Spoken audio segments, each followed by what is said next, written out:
What's going on, ladies and gents? Latest episode of Being Black is Ghetto. I am your lovely host, Jay Evans. And to the right, I'm the YN, Terrence T. you feel me?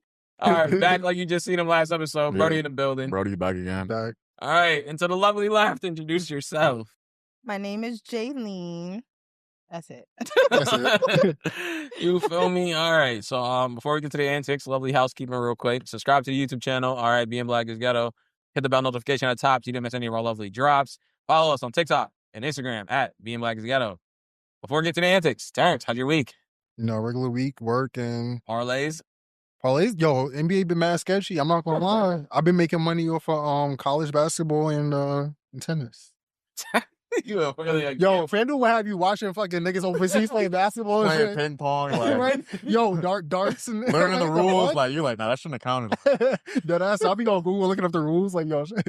But nigga doing tennis. Yo, bro. Brody, how you doing, bro? Gym, work, horrible week on FanDuel. Obviously, it's been nasty. things are happening that have never happened. Not that yo, I bet it. Yo, last week, couple weeks ago, my cousin had asked me to put in a parlay for him. Bro, the Rockets was the last leg of my parlay. They played the Nets. They was up 4 points with like 9 seconds left. I'm like, there's no way these niggas will blow the lead, bro. These niggas had 2 straight threes. The Pistons blew out the Celtics the other day. Like the Pistons are nice this season. Yeah, come on, the Celtics, like the NBA's rigged. That it's rigged. It's like it's very clear. They better not. It's very On some sports shit though, I got the Cavs low key cooking them if they go to the playoffs, bro. I think the Cavs low key about to It'll be a good the matchup. East. Yeah, it'll be a good matchup. I got the That's a Cavs good going matchup. all the way. Take that as my sports take for right now. I got the Cavs going all the way in the East. And as far as the West, I got Nuggets. You remember, like, Okay, isn't it Nuggets? crazy how like now we're like, yo, like maybe the Pistons or maybe the Knicks or whatever. Yo, And like a couple years ago, you should be like LeBron. You'd have been drunk if you Like a couple of years ago, like when LeBron was still in the East, you'd be like, oh yeah, Cavs gonna make the finals, like easy.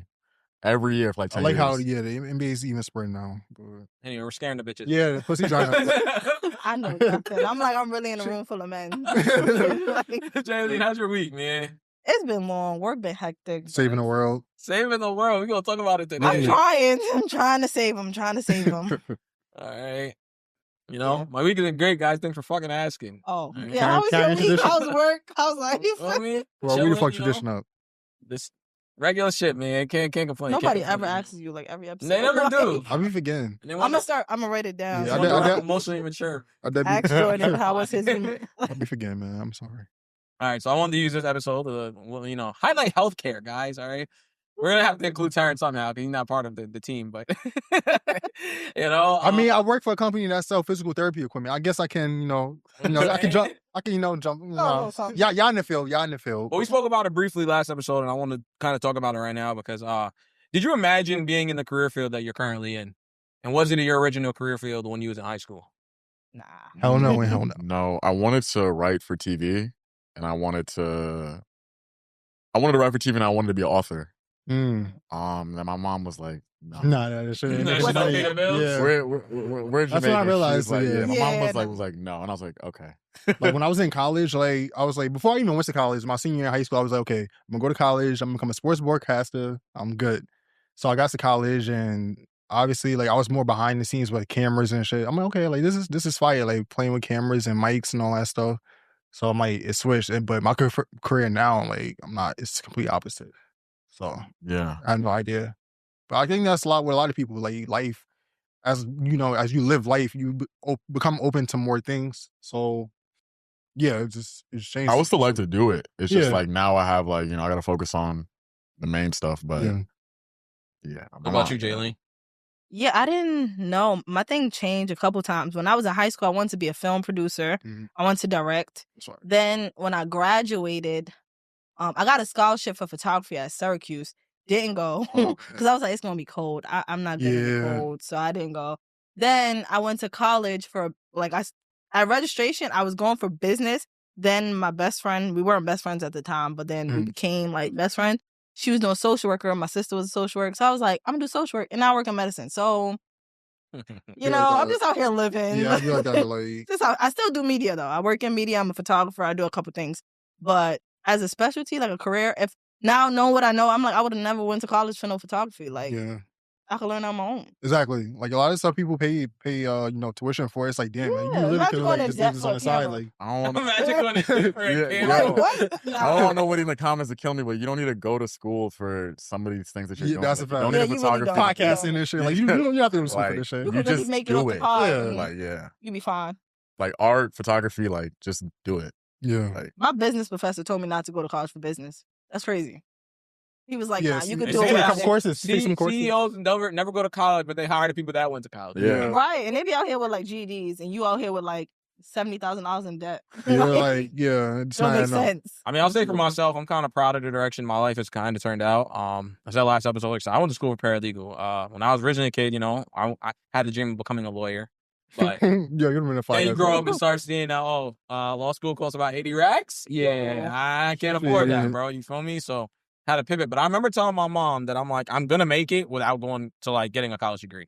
And based on the career field I'm in now, my trajectory, it's looking like that. I ain't 6-figure nigga without Expand. college. You heard? Okay. It's about to look like that Listen. soon, man. I think in high school, you always had that mindset, like, if I didn't go get the degree, I wouldn't make the money. And it's like, that's Yeah. not true, because I pushed 6 figures with a certification. I think, Not even yeah. using a degree. And it's just like, it's not as hard as people made it seem. But it's like, not saying that you shouldn't go to school, because some things you need school. Like, That's right.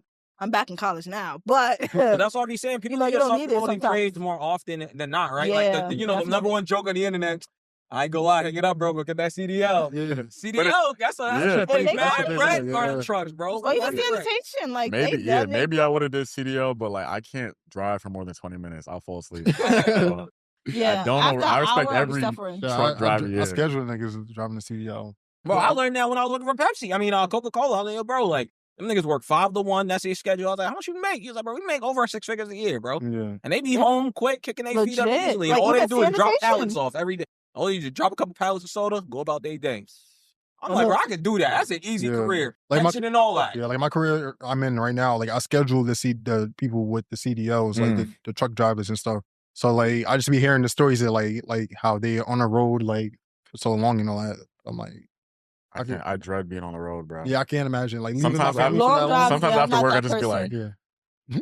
I'm in the parking lot, just like, all right, we got to get home, bro.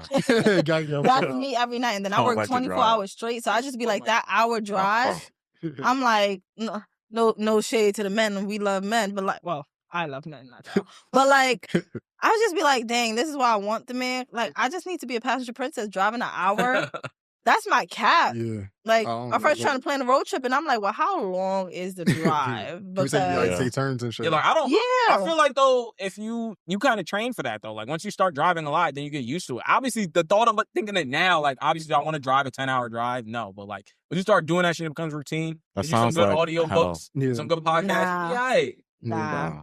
There are times I when I'm can't driving do for like, I'm driving. Like, my mom lives in Connecticut, and I'll be driving back down. And I'll just be like, I'm at the rest stop. Like, oh my gosh, this 45-minute drive just turned into like an hour and a half because I got to take a nap. Like, I can't. Nah, 45 minutes, you can't do 45? No. Oh It's my just- God. It's just like I can do it sometimes, but like I don't know what it is about driving that's so boring. Yeah. That's so like You gotta have a fire playlist. That's what it is. Yeah. I feel like also too though, if it depends on how it is, like and like driving in the boroughs. If you're traveling the traffic, you kind of Yeah. because like you got to make sure you don't go. But like Connecticut, I done took them drives to like Waterbury and shit. Yeah. It just be 45 minutes driving straight. yeah, it's like a For straight bad long, bro. So it Yeah, gets that's like speed. Y'all don't yeah. speed? I love that. I don't know. I be yo, doing 90 and a 55. Oh, sure. me and my So like my mom. me and Tyrell, like if you remember Tyrell, right? Yeah. Like, yo, we're driving back from we went out to Rhode Island, right? To Yeah. go see my cousin. And we driving back mad late. I don't know why we decided to drive back mad late.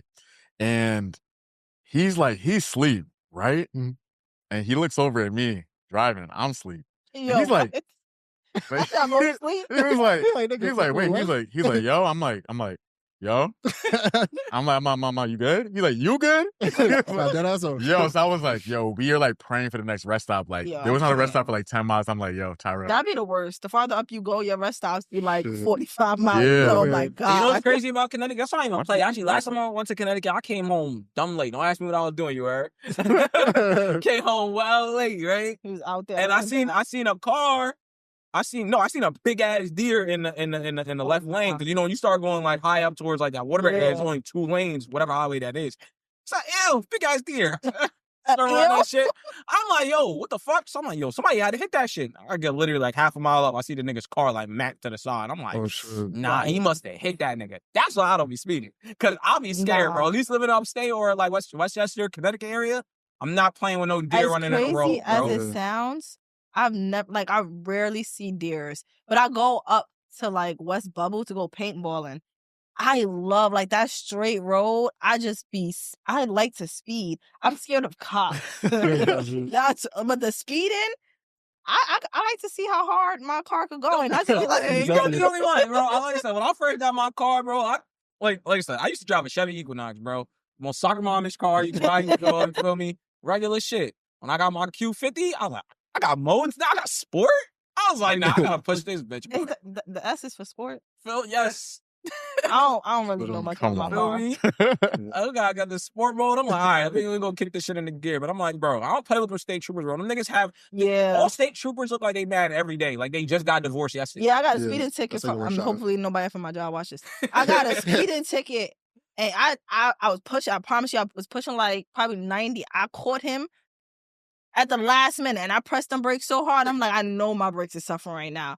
He clocked me at 79. He was like, you was going faster, but you slowed down when you see me. I'm like, I had to be going like 90. He just double tap. He was like, how you doing? I'm like, good. He asked me for like license registration.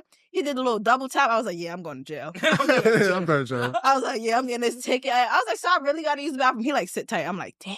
I text my grandma like, I'm going to jail. I'm going to jail. I was talking about Miz, bro. He made a trip to go to Virginia.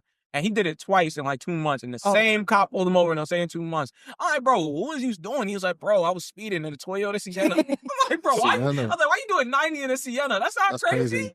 Yeah, you looking like 90 in a minivan go nuts, bro. Yeah, you make yourself out. 90 in a minivan is crazy, bro.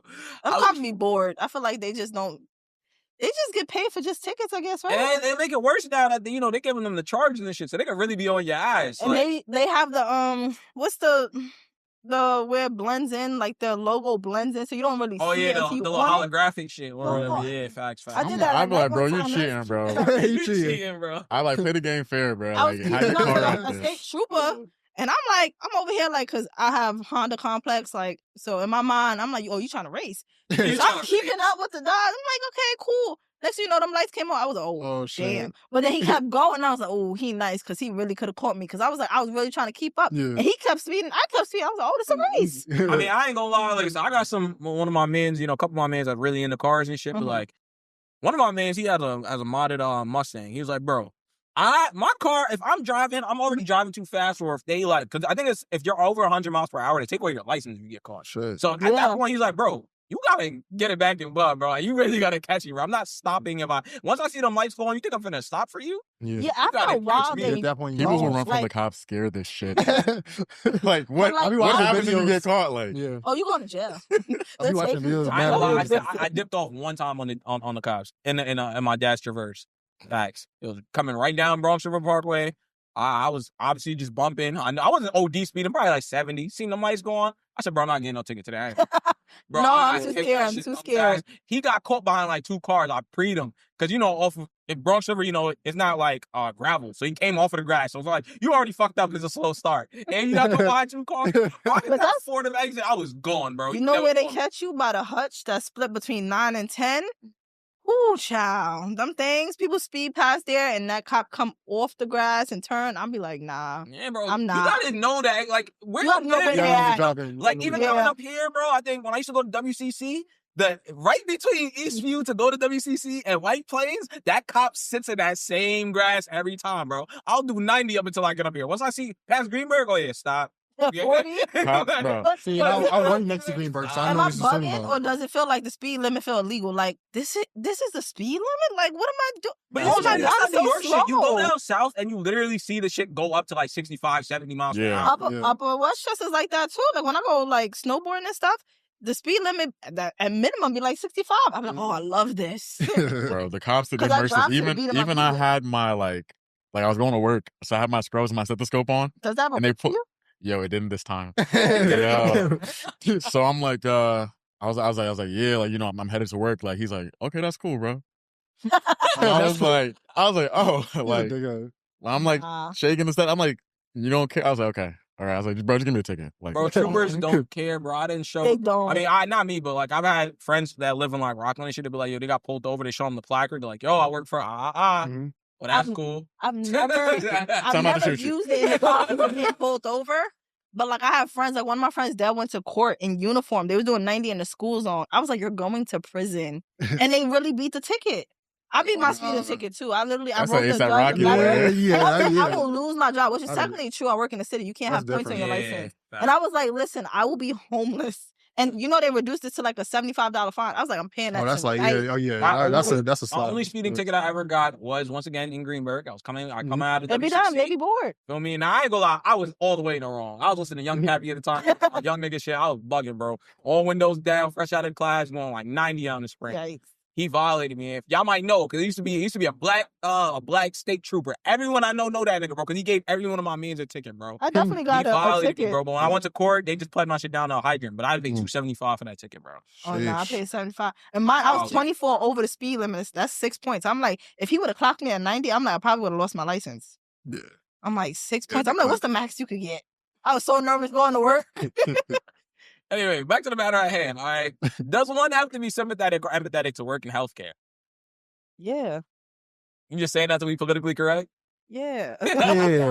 I'm gonna be honest with you. I am a very empathetic and sympathetic person in general, just how I navigate my life. But I would much rather a competent like healthcare worker take care of me than someone who's like, you know, they're super sympathetic, but they're not that good at their job. Yeah. Like you can want the benefits of being let's say like a nurse, for example. You can want the benefits like, you know, like the freedom of your schedule, the money you're making.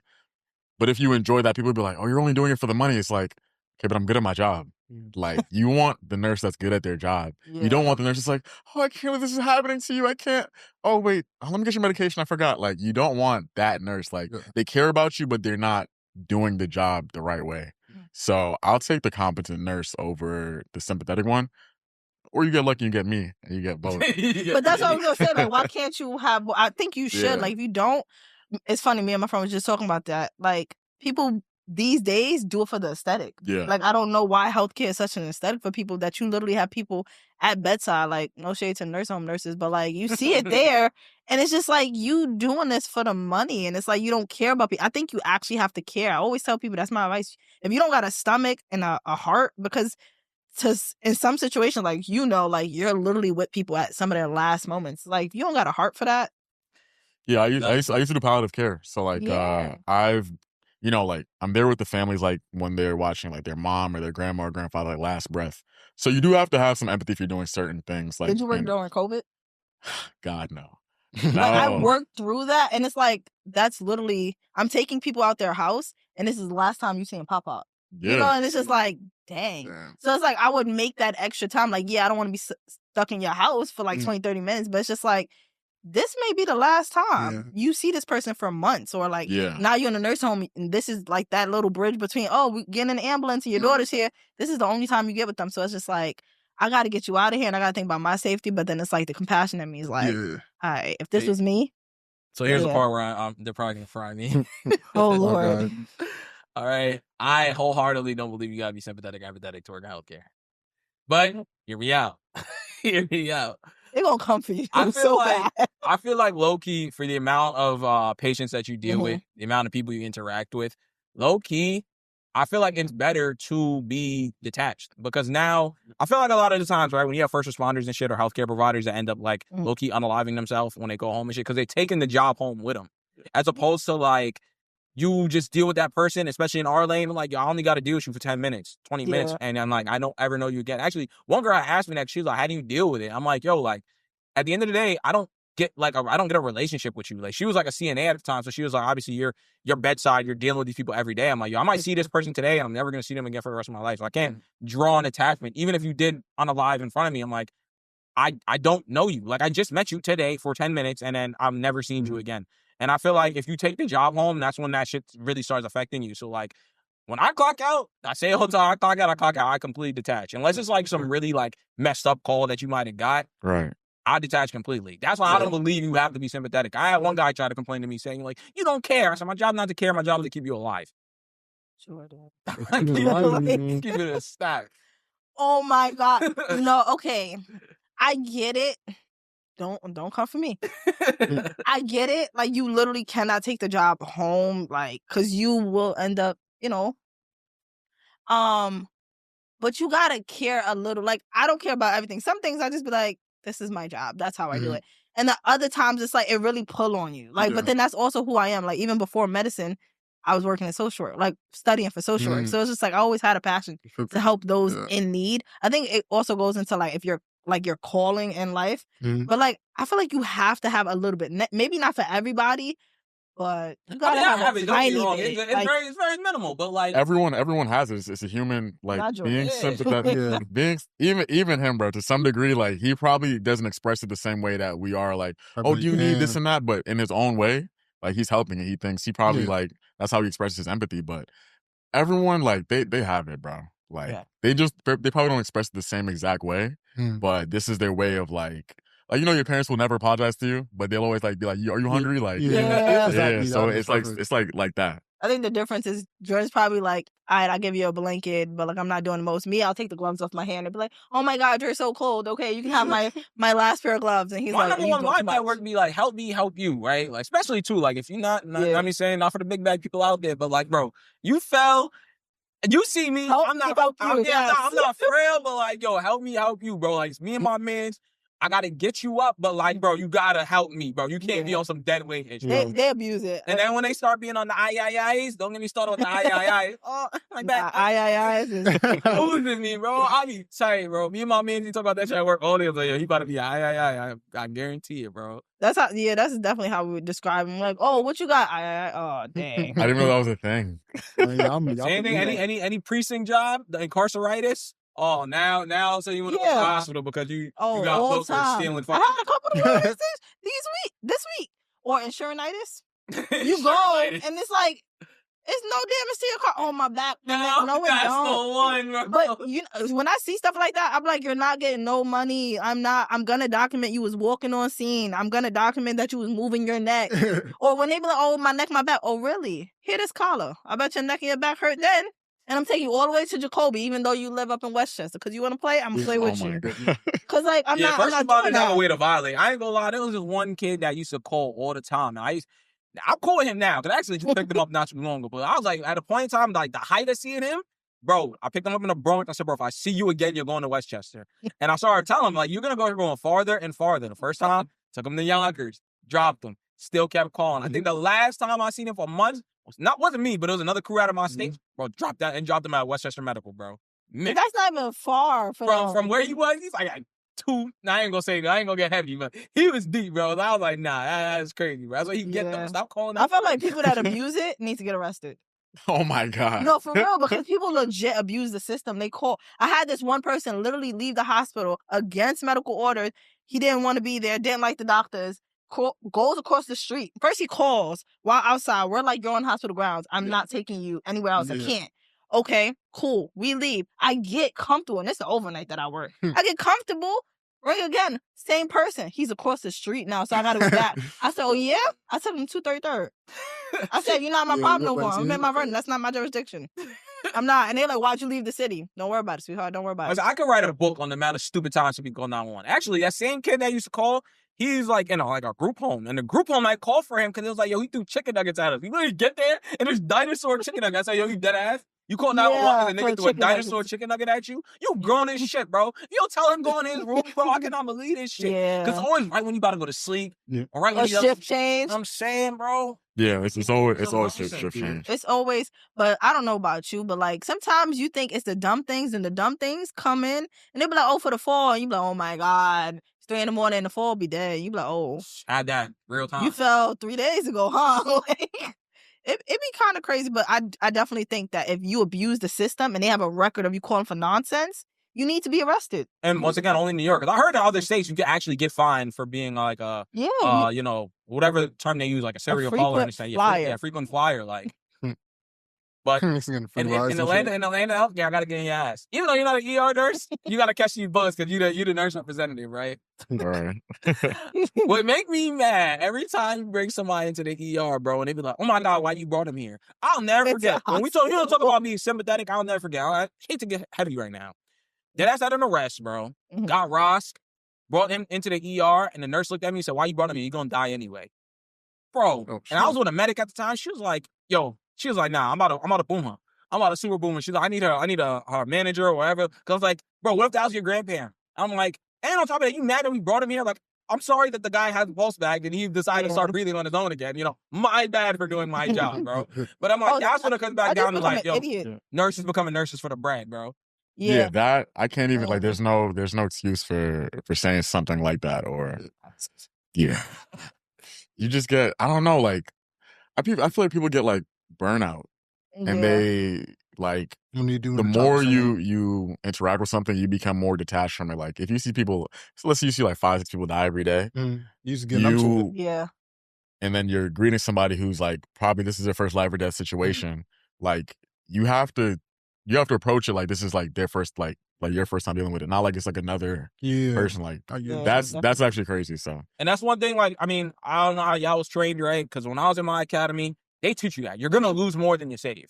So like for you to get in the healthcare field and feel like you was gonna be Superman and save everyone that you come across, it's just a naive way to think, bro. It's very easy to be unalive, bro. Like say 8 minutes without oxygen, you're done for. Even if they do bring you back, you're a vegetable forever, bro. Like it's very rare circumstances. Like if somebody goes in a rest in front of you, you damn near gotta start everything right then and there, or their chances of making it are highly unlikely, bro.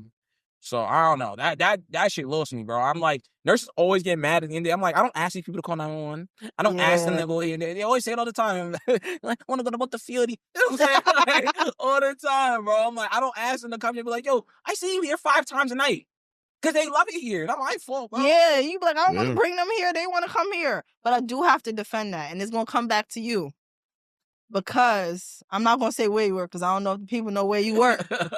But it's where you work that always be bringing in the nonsense. Because I be talking my stuff.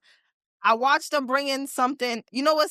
A lot of people don't know the specialties of hospitals. So they think every hospital is the same. And they bring anything, anywhere. And it's like, why you got a child in this hospital and then you mad you here for 8 hours? This is not a pediatric center. So like for the rest, you shouldn't have approached it like that. But depending on the situation, because I watched your people bring in an arrest that was just like, I get it because of protocol. But I'm just like, Jacoby was right there and they brought him to the square. And I'm like, you could have made it to Jacoby because it was a trauma. And they're like, oh, he was dead, so this, and the third. And I'm like, this hospital, this is barely a ER. And I'm like, this person's not going to make it. To defend my service, the problem is, and this also goes back to just a big thing with EMTs and paramedics being underpaid. The problem is there's no real retention rate. So a lot of seniority on our job is from people that got like only like 4 years. Like a lot of senior people are people with just 4 years of experience, bro. That's just crazy. 4 years. And you'll be dumb high on your seniority list. Like I'm probably like, my station probably like what, like 5th or 6th on seniorities, and I'm about to make my 5th year in June. Which if you seen how much people was in my station when I came, that's ridiculous, bro. Yeah, like I don't know, my company's all the different. time. I got people there that's been there longer than the people that are bosses, and I'm like, you did 20 years and they ain't got no pension? You bugging? I'm sorry. I'm in 7 years, and I'm like, when am I out of here? Please. Yeah, this is my last year doing it. No cap. And it's not that I don't like EMS. It's the fact of the matter is, it's just simply, we don't get paid enough. Yeah, you can't. Out of any first response, not even first response, any other civil servants, city job, MTA gets paid more than us. Sanitation gets paid more than you. Obviously firefighters, cops, MTA police. Everyone makes more bread than you significantly. It's not even like it's like a little gap. It's a lot. The gap is ridiculous, bro. And you got to work mad overtime just to make ends meet. Like I said, I work 8 days straight, 12 hours every single day, Monday to Monday, bro. That's dead what I do every day. If I'm off, I pick up overtime elsewhere. Yeah. No cap, bro. And I'm like, I look at my check, I'm like, if I was a fucking nurse, I'd probably be like, my check would look ridiculous right now, bro. That's why I'm like, that's why I'm doing it, bro. Even with like firefighters, their schedule's like beautiful, like 4 days on, 2 days. Yeah. And I'm just like, and y'all get that check. And for me to get that check, I do hustle. So, That's but it's just like, sometimes you don't want to hustle that hard and work overtime. It's just like, I don't want to get up and go to work. Yeah. But if I don't, like, is that car note about to be paid? Yeah. Start making decisions. Like, hate nurses, man. But that's really how like a lot of people feel though. But it's like, I mean, I can't get mad at it because like some of the nurses they will encounter, it'll be like, you're not really helping the stereotype for us. But it's like the nurses that I know, like at my job, like they're good. So I'm like, I also can't be like, oh, every nurse is good because the nurses I know are good. because like there's bad ones out there. So I don't know. Everyone should do your job, please. Like, please, and Do your be job. I mean, I empathetic. ask a lot of nurses this, and you could probably answer for, well, no, because you don't work in the ER, so it's a little different. Because I ask a lot of nurses, I'm like, yo, bro, like, when you went to nursing school, did you think this would be how nursing would be? Because I feel like they watch Grey's Anatomy or whatever else, you know, nursing shows out there. You think you're going to save lives. Now your real job is, damn, I get this intox that comes here 8 times a week. You probably threw up on my shoe today. You know, I'm on a first name basis. Like, did you picture this is how life would look as a nurse? I don't even know what I pictured, bro. Like, I just had the end goal in mind. Like, I'm trying to, like, you know, I'm trying to get out of here. Like, I'm not gonna lie. Like, I do like the fact that like I can make good money and I'm also helping people. It's like 2 birds, 1 stone.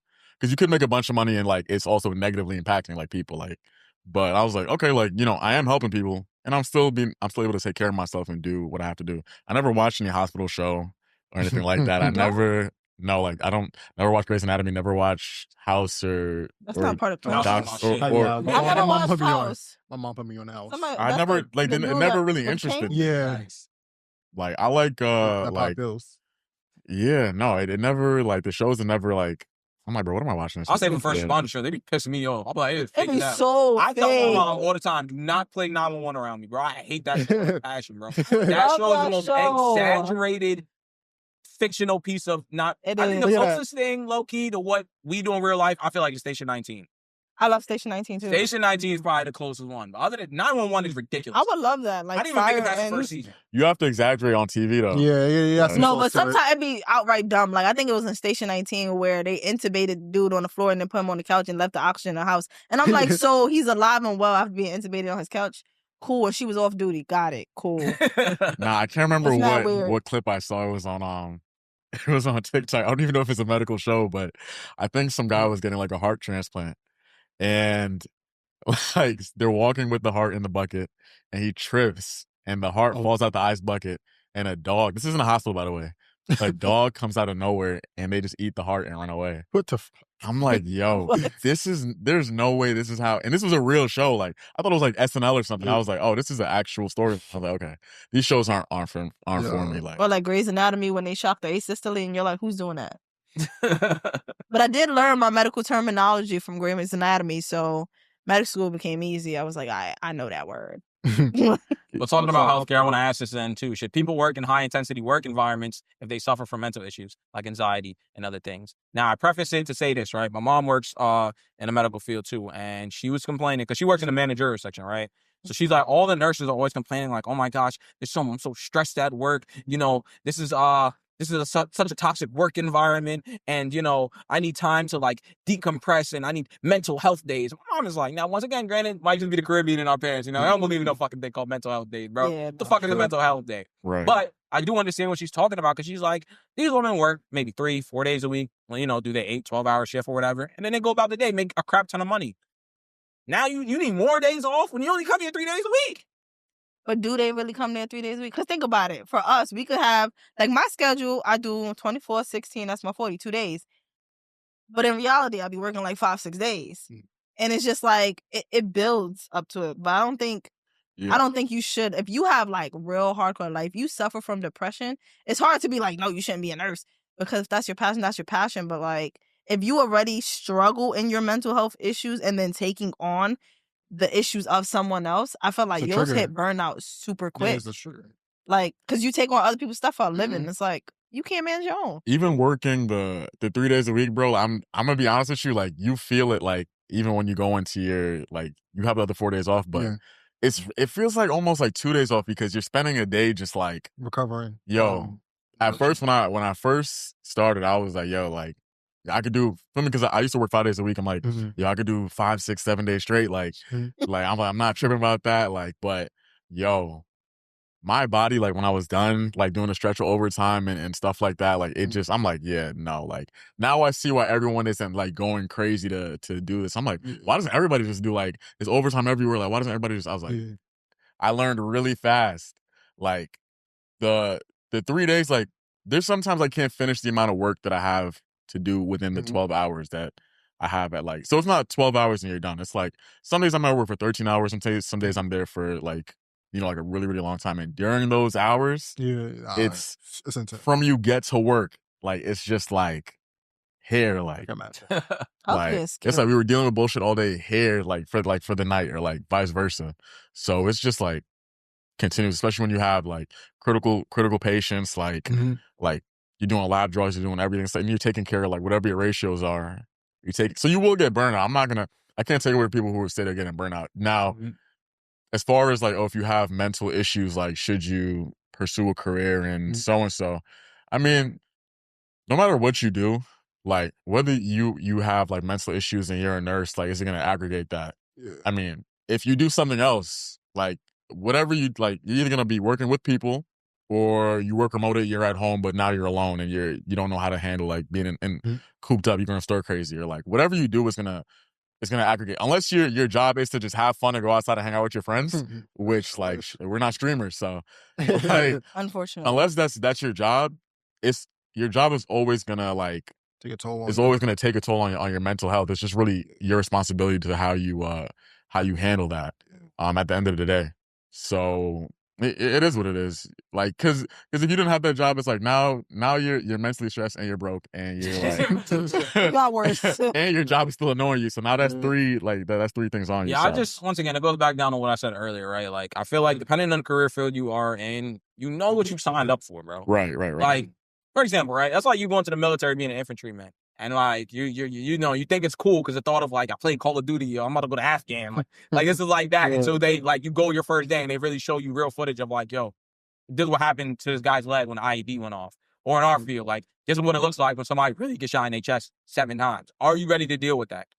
Most people are not. It's like the thought of the career sounds cool until they really get into it. But that's why rotations is important. Things like clinicals are important because like when you're doing these things, are you telling yourself I could really have the stomach to do this career for the next 25 to 30 years? Yeah. And that was literally me with like, yeah, you probably can't find a person who hates shit more than I do. Like the idea of poop just like really, really, I just don't like it. And if you do, I really don't know what's wrong with you. But I used to not be able to like stomach it. And during clinicals, I used to be like, oh my God, like I was like, I can't do this.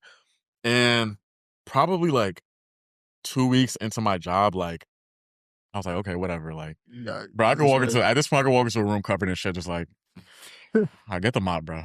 Want to know what's crazy? I can't deal with vomit. And it's crazy because to become a medic, one of your rotations is autopsies. And I could send I need a mask. But like, vomit, I tell people all the time, I'm like, do not vomit near me because I'm going to vomit with you. And then there's going to be a vomit party. So I have like a rule, like if you have to vomit, and they always face me. Like, they face my direction, no matter where I'm sitting. So I'm like, my rule is do not face me because we're going to vomit together. And do not vomit on my floor because I make you clean it. I make you clean it. Because I can't, like, literally, if I have to wipe it up, I'm over there. It's the smell. It's the smell of it. But Even when I don't smell it, if I see it, like, I can't. I will literally hold my breath and try to wipe it, and I will literally vomit. I've seen everything. You gotta vomit, you're gonna tell me no. If I already gave you the emesis bag, and you vomit somewhere else. You still want to vomit somewhere else. That's not the bag I just did. Bro, I've had a patient hold the bag and just be like, I had somebody vomit on me like that. Like, literally, had the bag, talking. They got quiet. I'm looking down. Next to you know, I look up, right at me, and I was like, I'm like, you just wanted to do that. Like, what did I do to you? Like, I sat there the whole ride. Like, my partner opened the door. Was like, what happened? And I'm like, don't even talk to me. Just get him. I'll never forget. I was working in Manhattan one night, and we picked up this drunk Russian girl or whatever, and she was yakking. It was like one of those like yaks that was like, it wasn't like, it's like she just crumbled up a bunch of Cheerios or something and whatever. Like with mad crumbs in it and stuff. Where you like, I can't, bro. The whole shit, he's like, I can't, bro. I'm like, yo, bro, grab the stretcher, bro. He's like, nah, bro, she's yakking, bro. I can't deal with it, bro. Yeah, because like you smell like alcohol and don't lie, they be pissy too, and it's just like she had the hairs in her hair and stuff. She already kind of yacked on herself. I'm not. I can't do it. I used to be like that in school and prior to that, but now like nothing. I've seen it all. I know there's no like you probably think but at my hospital I've seen every bodily fluid. I've seen everything, and I've cleaned a lot of it. Like at this point, it's really just like how many wipes do we need? Like at this point, like it doesn't move me, and I'm like straight under my mask. I'm just like. I feel like I disconnect. Yeah. Like, and I was like, let me just get this cleaned up, and let me just. But I've seen everything. I've done it all. It doesn't move me anymore. Like, and I'm matured. It's like some part of me is like kind of like proud of myself. I was like, because a year ago I probably would have threw up and left and quit this job. But like now it's just yeah, like because someone pooped. But now it's like I've seen poop, throw up, like bodily, like I've seen everything. I don't want to go too into detail, but I've seen it's a lot. Even like watching things like let's say like body parts like come off and stuff like that, or like open wounds on people. It's like okay, like let's pack this and get this done. Yeah, probably the nastiest things I've seen, like infected like amputees. Ugh. Yeah, that's a different kind of smell, bro. Some people have like like flies on there, like homeless people. Like you take their boot off and the foot will come off with the boot. I'm telling you. Nah, that's your foot come off with your boot. I think I'm going home. I think I'm going. I'm gonna go home. I'm like, all right. That's what I'm saying, bro. I say it all the time in regards to being like working EMS. You know, I like it because it's like you're the hybrid, right? Like you're halfway a healthcare worker, but at the same time you're still a first responder, right? Halfway. I'm glad that I'm like I can't be a nurse. I feel like because like I take pride in the fact. No matter how much I might not like you, I only got you for 10 minutes, 10, 15 Yeah, minutes. that do feel good. You feel me? I know I'm going to hand you off to somebody. To be a nurse and say, yo, you're my patient for 12 hours? Yeah, and then I'm going to come back to work. You still going to be here? Nah, bro. No. Yeah, that's how I am. I'm just like 20 minutes. Yeah, I just be like, whenever I go to work, I'm like, yo, bro, at the end of the day has to end. Like, yeah, that 20 minutes is a blessing because you have some patients that will really try you and you like, I'm never going to see you ever again. I'm just going to get rid of you. But then when your frequent flyers come and you like, I always get, and I don't know, it's something about me that like, they call me the little whisperer and they like, you get the same ones all the time. They just love you. And I'm just like, bro, like y'all call when I'm in that area all the time. Like, bro, sometimes I'll have a patient, it won't be my favorite patient, and I'll be off for like 5 days and I'll get back and I'll see them and I'm like, it's you again. I'm like, what's up, bro? Miss me or something? I'm like, you're still here. All right. Listen. Like, we're back at it. Like, but yeah, you just be like, at the end of the day, like, bro, if you're cool, like, dope. For the most part, I say 8 out of 10 times my patients are pretty chill. Like, they're just sick. And I always say this, like, whenever someone's like being like an asshole or they're not being like too kind or too pleasant, I'm like, or nobody wants to be sick. So, I mean, you should treat people better, but some people are just assholes walking around healthy. So, like, when they get sick, it's gonna multiply by like 10. And then I'm like, I'm gonna go home at the end of this. Like, you have to be in the hospital, like, so it's like I'm not gonna be too whatever. Like, I feel like people just don't even take interventions to help themselves. Like it'd be different if you like I said, I got a tummy ache. All right, did you eat some Tums? Did you get some Pepto-Bismol? Did you try anything, or you just went straight to I call 911? I never got one girl. Her mom called for her. She was like 17. She said my daughter threw up. Okay, so you call 911. I said, when did she start throwing up? Oh, she just threw up. So she just woke up, threw up, and your immediate response was call 911. Like, bro, I don't know. Maybe I'm raised different or like, bro, I don't think that's an immediate reason to call 911 for her, bro. They should go to jail. I feel like when you call, it should be like something that's out of your, okay, like, I don't know how to deal with this. Like, it's never you that. throw up, like, rehydrate you, get you some crackers and dry bread, whatever. Like, you keep throwing up. If I see blood or whatever, I'm like, okay, now I'm going to call, like, because I don't know what to do at this point. No, people don't. I'm really, in my mind, I'm just like, do y'all have primary care physicians? Do y'all know what that is? Because it's like, it be the dumbest thing. And it's always at the most horrible hours. Like, it's on the overnight at 3, 4 in the morning. It's like, oh, you called at 4 in the afternoon, but this been happening since 2 days ago. And you're like, you're just not calling why. Or it's just like, oh, yeah, I haven't been able to pee. Like, I got somebody, yesterday? Haven't peed for 2 hours. I'm like, I sat there and I was just staring at them and I'm like, neither have I. I was like, as opposed to, do you usually pee every 2 hours? Because that's what I'll go to the hospital for. Like, but like certain things literally do not make sense. Like literally think common sense.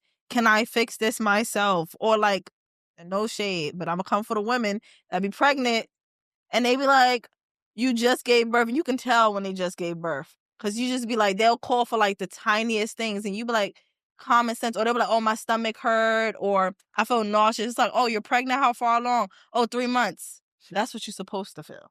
Nobody told you that? You didn't look that up on Google? Now you want to go to the hospital and then mad that you're sitting there 10 hours and then want to curse out the nurses. And I'm going to stand for my nurses, some of them.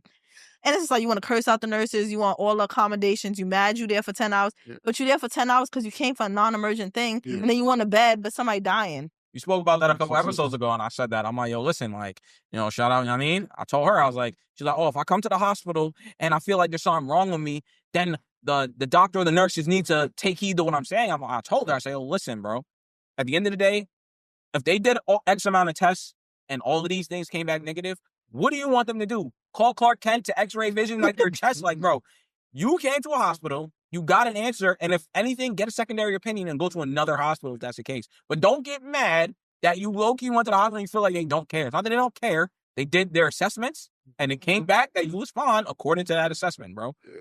What else do you want them to do at the end of the day? Yeah, and it goes back to specialty, because it's like you go in for the nausea and your pregnancy and you think something wrong with the baby. This is not a hospital for like labor and delivery. They don't have it. They're doing as much as they can. And it's like, oh, this is common, so we're just going to send you home. So it could be something wrong with you, but it's not their specialty. They did the best they could. You go home, or just know where to go. Go see a specialist. I tell people all the time, when you have like core issues, they're like, oh, I have bad kidneys. Why are you going to a ER just to figure something out? You need a specialist. You need a pulmonologist. You need a cardiologist. When you have specific problems, go see a specialist. People don't want to do that. They think, oh, let me call 911, even though I got a car in the driveway, and I'm sitting in the ER for hours just for nothing. Working out one definitely shows you how much people don't care about their health. Like the number one, probably, and I'm pretty sure a lot of people gonna relate. I got COPD, but I smoke cigarettes every day. Don't get me started. Don't even get me started. I feel I'm having trouble breathing. I wonder why. You walk in the crib and it smells like an ashtray the minute you get in there, bro. No, nothing beats. I had the fire. We was out there all day. This is literally when we're packing up to go. Somebody called. They need help. I'm like, I've been on this fire for like 8 hours. Nobody needed help. We evacuated the whole building. Who needs help? Bro approaches me. And I'm like, something in my heart's telling me he about to have the craziest complaint. So I whispered to some part. I'm like, he probably got COPD. Walk up to him. Hey, sir. Blah, blah, blah. COPD. Fireman walks out. He's like, he was standing outside his crib the whole time. He was like, yeah, I had to watch the whole thing. With COPD and a fire across the street? That's why you can't breathe. Why are you at the window? Close the window. Close the window. Yeah, you can't breathe. I don't get that kills me when you don't take care of your health. Like the people that have hypertension, you took your blood pressure meds? No. So what is the hospital gonna do? Shorty was like, oh, I don't like taking it. You know, it makes me feel dizzy. Then go bring that up with your primary care physician. Let them know the symptoms you have. But like, you can't not take this. Your blood was like 213 over something like something beastly shit. I'm like, you can have a stroke right now, lady. Like, what do you mean I don't feel like taking it? Do you ever have those? I was like, you're dizzy because your fucking blood pressure high. What the hell? My Caribbean patients. Do you ever have the Caribbeans that be like, they took half the pill? Yo, they legit be like, I only took half because my pressure wasn't that high. What? That's not how this works. Or they be like, I took it a few days ago because my pressure was high, but I didn't take it all this week because I felt fine.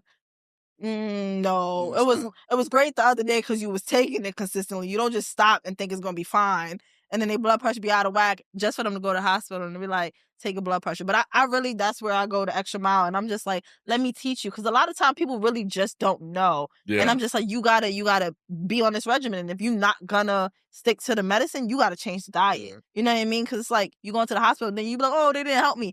They can't. They're going to tell you to take the pills that you were prescribed while you got a full bottle and you just got that prescription 2 months ago. You know? So I do really actually be trying to help patients, because I just be like, I don't want you to become a frequent flyer because you're uninformed, you know? Yeah, I know. Like I said, I'm at a point now, I'm just jaded at on my job. Like, bro, it's like, all right, bro. Like, I don't even ask all these questions. You want to go to the hospital? Let's go. And I be telling my man, because he gets so mad. He'd be like, yo, he called for the stupidest thing, or he or she called for the stupidest thing. I'm like, you're getting yourself upset because you're trying to make sense as to why they call. Bro, they just want to go, they just want to go. I don't care. You want to go to the hospital? Yeah, all right, bro, let's go. That's it. You got your stuff, got your ID, your phone? Let's go. I can't. I'm not that person. Like, you got to have a real reason. I feel like working in healthcare, like a lot of people make, is like you're assuming everyone has the same or close to the same intelligence as you, or as a normal person.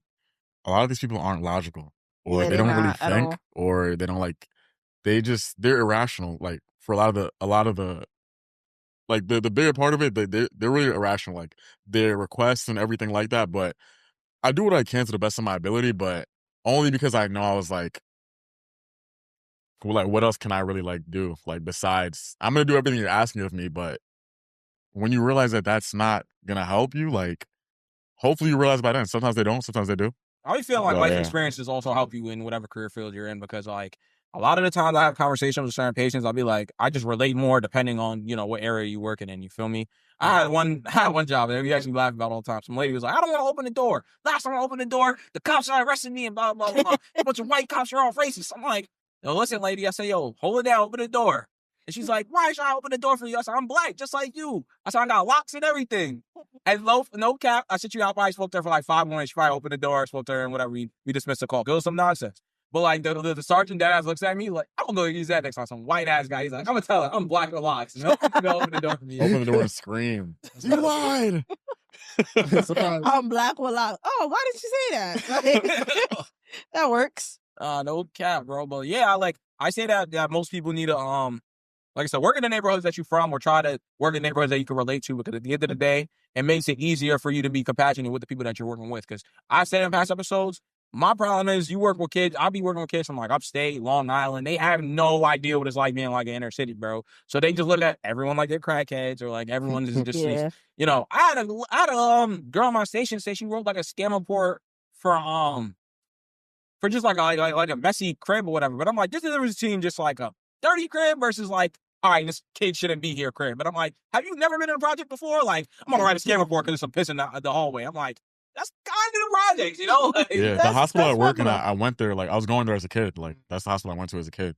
So, and my doctors, like, there's some doctors that happen to recognize me. Like Cody, you're a nurse? I'm like, yeah. I haven't seen you, like, since I was, like, 14. But I was like, yeah, like, and they like, come work with me. Like, I'm like, relax. I'm like, slow down. But I do, like, yeah, working where, like, in an area that you're familiar with, it definitely, you're more, and it does, like, going back to the empathy thing, it does help because you can relate to the patients that you're seeing on some level. Like, okay, like, you, even if, like, in some areas you can kind of see the issue, like, there would be, like, Burger King, McDonald's, Dunkin' Donuts, Subway, and you won't see, like, a Whole Foods for, like, 20 miles. Yeah. And the Bronx is really, like, congested, like, with the stuff, like, then it's, like, Spanish food deli, like, it's, like, it's like everything is deep fried or sweet or whatever, and it's cheap. Like these foods, they're not expensive. So it's like you have all this stuff compiled into one area, and then you have, like, you know, like the housing in the Bronx, whatever. Like, it's like a bunch of people packed in and stuff. So it's like it's a perfect recipe to get people sick. Yeah. So it's like, you know, you kind of understand like what like precedes like you seeing this patient, like. So man, that shit is systemic, bro. Like I said, you go to Bronxville right now, there's not a single fucking McDonald's in Bronxville, bro. No Kennedy's in Bronxville. Yeah, that is. No Wendy's in Bronxville. There's none. There's none of those things. I never thought about that. Sam, but the minute you get in the Yonkers and the minute you get in New Row, and you see all of these things, bro. Same thing in Eastchester. You can't find these type of things in Eastchester. Just saying. Be honest. Yeah, cook your food. Stay woke. Yeah. Now I'm gonna start noticing that, like, y'all ain't got not one McDonald's. Yeah, Whole Foods instead, like. Yeah, Whole Foods, Trader Joe's, or like, you know, like a smoothie place or whatever. But even if you do go to these places though, like let's say like someone just said, okay, like eliminate all the fast food and like on 230 whatever, like and like put like a bunch of like Whole Foods and whatever there. Now the problem is the people here don't make the money to afford to go to like this or go to Chopped every day. A salad of Chopped is like $20. People don't make enough for that, but like, okay, you could go to McDonald's and get something off it's no more dollar menu, but you get a bundle like two whatever and you're full. That's a real conversation to have about being healthy. People always say, oh, you guys don't eat healthy. I'm like, you literally are putting a price tag on health. Yeah. That's like essentially what it is. For you to eat healthy or be healthy, if you don't meal prep on your own, if you want to go buy outside sources of being healthy, this shit costs mad bread. Even working in a supermarket way back when I was a teenager, I used to be in the dairy department. I'm like, half a gallon of organic milk is like $5 cash, $6 cash. I'm like, this is ridiculous. I get a whole gallon for $3.99 of regular whole milk. But as you know, that milk is worse for you than obviously getting soy milk or some type of organic milk. But I'm like, that shit. That's what you can afford. Yeah, it's always a price tag on being healthy. It starts like from the ground up. So like I was saying before, in the neighborhoods, it's nothing but unhealthy food. Okay, you go to the hospital, now you have like health issues, whether it's like hypertension, heart failure, whatever. Certain procedure you need, like, okay, like your insurance company is only covering it up to this copay. You have to pay like $20,000. Okay, I wouldn't be this sick if we had healthier food options or if it wasn't that expensive from where I was at. Okay, now you have to pay that. Whatever. Let's say you find the money for the procedure. Now you got to go home, but you can't really do everything you used to do on your own. You got to pay a home health aide to whatever. If you would have attacked the issue and like try to like clean up the food or make food more affordable, like a lot of these problems would like, they're like, there's a lot of problems right here that would have been fixed if you tackled the easier problem, like right here. And Staples that said that way back when on the interview, he was like, he had I think acid reflux. And he realized as a kid and got really bad at the point in time he first started performing because he was like, yo, same thing. He's like, in California is all we had. He was, my mama could afford X amount of thing from the, the burger spot. So we'd eat this every single day like clockwork. So one day he realized he lost his voice performing because of it. And we went to the doctor. He was like, this is why. He's like, because he can't afford these nice things, bro. Like I said, I barely eat a Caesar salad. I ain't gonna lie to you, bro. Like, because I work overnight, bro. I gotta, like I said, I try to only eat once a day. That's how I balance like the shitty shit that I eat. Like I make sure I go to work and I just eat whatever, and then I don't eat for the rest of the day because like I don't want to overload my body with a bunch of overnight type food, gyros and burgers and all types of bullshit. But that's what you got to deal with, bro. Yeah. And then just even in our career, like I work the overnights too. Like I start my 24 at night, and I'm just like the only things open at night are literally fast foods. Like you can't even get. So you literally gotta either meal prep or just take what you can. And it's like it's always the McDonald's, always the Wendy's. And it's like I meal prep. I meal prep now. I used to like you an adult. Like we were talking about last episode, I was like, yeah, like that's when it hits you, like because I used to like get to work and I'm like, I got money now. I'm gonna just like order Uber Eats or whatever. But like every night I get to work, it's like you paying a markup on the food, and then it's like $50 by the time it gets to you, and it's cold. Exactly. So you do this 3 times a week. It don't seem like a lot if you spend $35 here. Just at the end of the week, I only work 3 days, but I just spent like $103 on food. You know what I'm saying? So ever since I've seen that dollar amount, like I was like, I'll just make something. Because Dolo now, like I tell my dad all the time, he used to be like, oh, you always buying food, but I tell my pops, I'm like, because I live in a household with my parents and my brothers and shit, so I'm like, us buying groceries, we all grown as hell, like we all eat. So like the same price that I spend outside, if I spend it here, I'm like, it's not really different. I'm like, I could buy groceries, but we're gonna clear these groceries down in 2 days. Yeah. So I'm like, we're at a point now in our house where everyone just basically fends for themselves. Like, buy your own shit and just call it a day. Yeah, that's how I was when I was living with my mom. But like, I know once I used to get on her, I'm like, yo, I was like, why? I was like, we got to the biggest fight about this. I told you we used to always fight. I'm like, one day I was just pissed, bro. I was hungry, and I was like, yo, why is there always dishes in the sink and there's never no food in here? Yo, like that's a good question. That's a real question argument right there. She was like, what? I was like, there's no food in here. Like I was, I was like, because I was so mad. Bro. I'm hungry. I'm looking for food. I'm like, it was mad dishes. I didn't eat anything today. I was like, and I'm doing the dishes. Like I'm the one doing the dishes. So I'm like, what you eat earlier? Like you didn't. I'm like, bro. After that, we got so arguing, but like she started cooking, leaving some food for me. Like she used to cook for me obviously when I was growing up the whole time, but like after I turned like 20, he was like, nah, bro. Now I was like, yo, I'm still hungry. I didn't stop getting hungry after I turned 18. Like I still get hungry. Like this is an everyday thing for the rest of my life. Like please cook something. So yeah, but it definitely like I feel like I do eat like bullshit like sometimes. Like we all do. Like we're young because we could afford to like to a certain degree. Like I just try to like balance it out sometimes. Like I'll be like. Like you go to the supermarket, you be like, oh, like they got Oreos, they got this, they got that, and I'm like, you go past the salad, I'm like, fuck it. They be like, let me get some kale over there. Like, let me get a little gold healthy too. Like I ain't gonna lie, I love me a good salad, but like same time they be like, oh, you're not supposed to put all the dressings on it. Like, yo, bro, I'm not just gonna eat leaf. Yo, like I like the French dressing. Not gonna just eat leaf. Yeah, but and that's what brings the calories up. It's like it's getting people to like actually eat the food. Like once it's so many roadblocks to being healthy. It's like okay, like let's say we put the good food in the neighborhood. Cool. Let's say we give them the money so they can afford it. Cool. Now we gotta get them to eat it. And a lot of this stuff doesn't, I don't care how many vegans put whatever seasoning on their stuff. Like, bro, like, it's not gonna taste the same. And it's like, you put the dressing and all that stuff on it, now you have the same calories as like a burger. You could just ate a burger anyways. Bro, I'll never forget. Actually, when I was in 5th grade, my teacher taught me that. I'll never forget it. She was like, the serving you're supposed to eat when you have steak is supposed to be like the size of an index card. But obviously, who the fuck eats steak in that size, bro? You want something big, you know what I mean? When you like a 16 ounce. Yeah, bro. You like that's the outside that you're supposed to eat, or the size of a steak you're supposed to eat as like a human being, because you're not supposed to even be putting all that like red meat in your body like that, bro. Yeah. Like I was vegetarian for a couple months, like 2 years ago, and I ain't gonna lie, my body definitely felt way better. Like when you dead-ass eat meat, pause, that was crazy. That was crazy. When you eat meat, bro, you feel how sluggish your body becomes. Like you feel it feels mad heavy on you.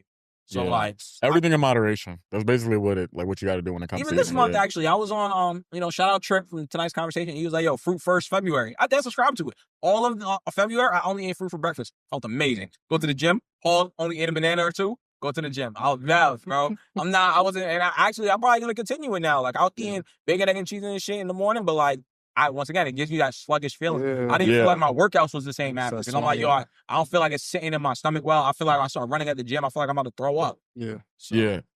That's happened to me at the gym before. I'm not gonna lie. But I think it was like a crazy throw up. But it was like, you know, when you feel like a little throw up in your mouth. Yeah. I was like, I'm going home. Yeah, I think this was after I didn't work out for a while. I think this when I got back from Japan. And you know, like I'm out there, like I'm drinking. I'm like, it's my birthday trip. So I was like, I'm drinking, I'm turning up, whatever. I don't really work out if I'm on vacation because it's hard to do the same routine that I do, like while I'm like, you know, if I'm in like France or something or whatever. Yeah. So, flex. but I get back home and I'm like, all right, I'm gonna just jump back into it. I'm not gonna warm up nothing. Like I do my stretch, like I think like 3 workouts in. I was like, and then someone was like, "You okay?" I was like, I just got up and I was like, spit it out, and I was like, I'm going home. Go home. It took It's me really like about 3. gut Yeah. health, really. Like you really gotta take. I just was talking about this yesterday. I started a no snack and only water diet yesterday. Well, regular food, but like just water, no juices. And then, because I get free Starbucks every shift, so I'm just like, I really be going ham on the Starbucks. Yeah. So I'm like, no snacks, just water, no juice. I kind of failed today because I definitely had a churro with some tacos. But we're gonna start again tomorrow. But I'm just like, I need to detox, like just really straight detox and just fruits, water, like natural stuff. Because I'm just like, sometimes it's the energy, and I do want to get in the gym, but I'm just like, I'm not about to pay for a trainer and a membership, and my diet's not right. You know what I mean? Because I think that's the most point. I'm not gonna be with it. Like, I'm not really gonna stick to the routine. Yeah, I'm not gonna lie. I mean, my gym motivation literally just comes from like a goal, not even like a body goal. Like I'm trying to get a certain career field, so like my body got to be like on point. Right. If it's not, I'm not gonna get that job. So therefore, that is the motivation. I don't know how people just do it. You just wake up and say, I'm going to the gym every day just cause. Because to be honest, I don't give a fuck about like looking like fucking prime Sylvester Stallone. Like I don't care about that shit, bro. Like I've gotten bitches regardless of how I look. So I'm like, it don't matter, bro. And even then, like I said, you plenty of niggas with dad bods out there bagging bitches. So like, that's never been the motivation for me. Like, I'm gonna get my body right for the girl. Like, a woman will never trick me and say, "Oh, I want you to have a dad bod." Please, they're not tricking me. Like you're not. I'm in the gym obviously like health reasons. Like, and I play obviously. I'm playing like I do whatever sport I can. I'm about to start playing tennis. I play basketball. So you want to fake be in shape to do that stuff, but I also want to look like like him. Like I want to be like in shape, like, and I feel like I'm in pretty good shape, but that's really the only reason I go, like, to get like bigger, like get more toned or whatever. And it's like now it's like a routine for me, like, because other than that, like I'm off for like 4 days. I'm just be at home, like just like goofing off. So, and it's like a good part of your routine. I wake up, I go to the gym, I eat breakfast after the gym. I can't eat before. I feel like weird. Yeah. So I wake up, I go to the gym, I eat my breakfast, I run my errands, and then I do whatever I have to do for the day. It just feels like, okay, like this is my routine. I meal prep, like later at night, I make my dinner. Like it's now, at first it was like, okay, like this is what I do to like, look how I look. And I still do it for that reason, but now it's like, okay, like this is your schedule. Like this is what you I just think it's certain things too though that like obviously to look good you feel good thing. I think that's probably the main reason why I do like going to the gym, because I ain't gonna lie, I be mad at myself when I woke up before I just said, I'm like, damn, I'm dead winded. I mean, me at work in the morning. Yeah. No, that's happening before. I was like, I'm tripping. Like, I gotta like. That was me when I started my job. I think like one of my coworkers was like, "Did you lose weight?" And I was like, "No." And I stepped on the scale. I had lost so much weight because I was drinking like Celsius like every day because I just couldn't like stay up. And like Celsius speeds up your metabolism and it kills your appetite. I lost like I know that lunch every day. I lost like Start my fast tomorrow. 10, 12 pounds. With I was like, yeah. Wow. So I was like 168, 169. Bro, I went to the gym the next day. I was like, if you can visually see that I lost weight, like I was like doing something. Right now I'm like 200. But I was like, yeah, like that. I was like, back then I can't go back. Like every time I would skip it in the gym, I'm like, I remember that interaction. I'm like, what do you mean I lost weight? I still tell myself I'm short, so like you can't be short and frail. Yeah, you can't do it. You gotta pick a struggle, bro. Like, or even short and chubby, it's just like no spec. Yeah, bro. Like you gotta pick I'm like, at least I'm gonna be sure I gotta get my weight up, bro. I gotta be stock. Also, Kevin Hart shit. Like Kevin Hart's he's in better shape than some athletes, bro. Like he's in really good shape. Yeah, he's stocky.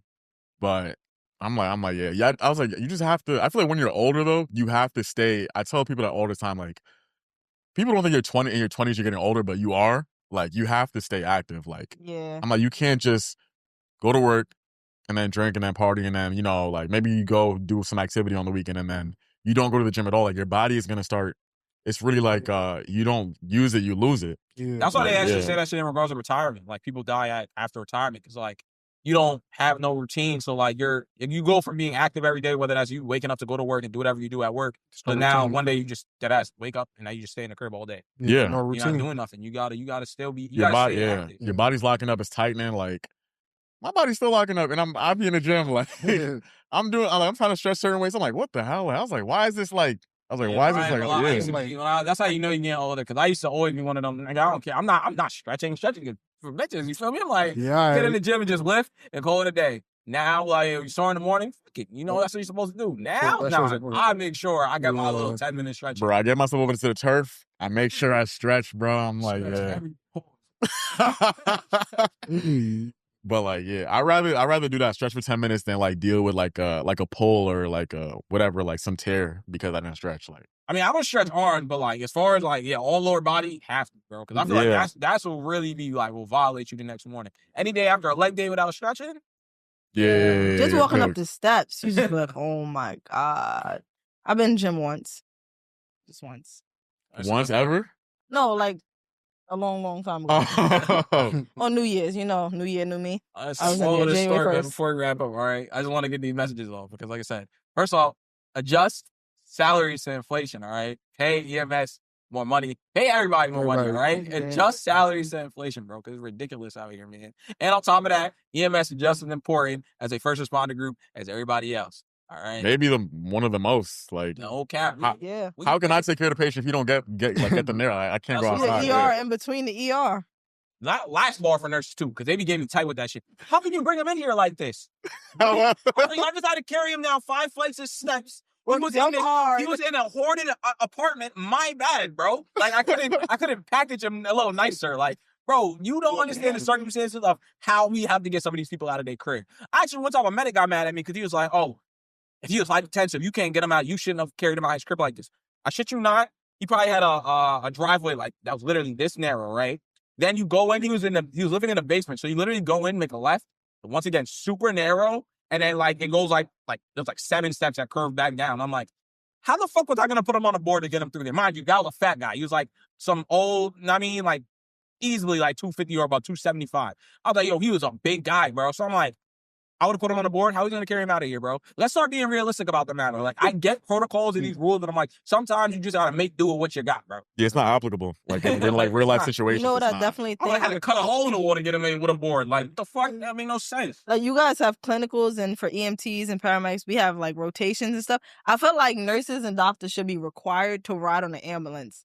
Because it's just like, y'all got to understand what it's like before it gets to y'all. Because the expectations sometimes be crazy. Even with me, like, even with meds and stuff, they be like, why didn't you do this and do that? And I'm like, that's not my protocol. Like, I got to ask permission. I don't even carry that drug. And it's like, even the drugs we do carry, I had a doctor's situation like that where I had to sedate somebody. He's like, why'd you do that? And I'm like, that's literally the minimum in my protocol. So it's just like, they don't really know. Like, you ever meet like a healthcare, and this is no shade to like nurses and doctors, but sometimes I just be like, do y'all really understand what we do? Like, do y'all really understand? I remember him at the time. He was in nurse school. I'll never forget when you tweeted that shit. Because he was like, oh my God. As soon as that one EMT in the class, like, oh my God, I get it, bro. Like, yo, no. And I will stand on this. Oh my gosh, damn, she might see this, but but it's like they will always like, it'll be like, because everyone who's in nursing school is either like they want to do healthcare or they're coming from a different career or whatever.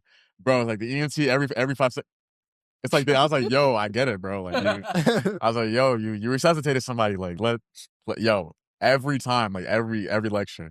And I'm like, okay. But looking back at it, I'm like, I guess if you know something, you kind of excited this shit. I respect the nurses that have done it. Some of them were medics, and they be like, all right, so they kind of, you can always tell who's the one that been first responder from, all right, so you kind of understand the vibes already. Yeah. As opposed to the other ones that, like I said, just went straight into nursing and whatever. But neither here nor there. Lovely conversation to have. Right?